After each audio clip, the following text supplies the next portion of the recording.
Kung pinipilit mong maging matatag pero gusto mo nang mawala, pakiusap, pakinggan mo ang mga sasabihin ko sa iyo.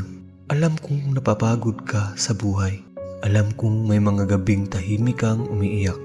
Alam kong may sakit na hindi mo masabi kahit kanino.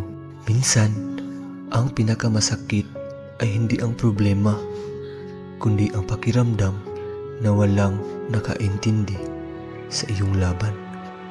Sabi sa Psalms chapter 147 verse 3, pinagagaling niya ang may mga bagbag na puso at tinatalian ang kanilang mga sugat.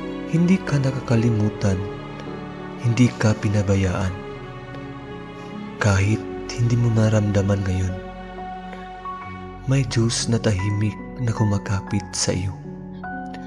Kung ikaw ay nasasaktan, huwag mong dalhin mag-isa. Maghanap ka ng taong mapagkakatiwalaan. Huminga ka. May halaga ang buhay mo.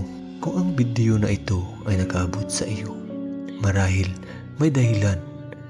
Kung may kilala kang pagod, nasasaktan o nawawala ng pag-asa, i-share mo ang video na ito sa kanila. Baka isang simpleng pag-share mo ang magiging paalala na may nagmamalasakit sa kanya. Huwag kang mawalan ng pag-asa. May liwanag na naghihintay para sa iyo. Ito ang salita at liwanag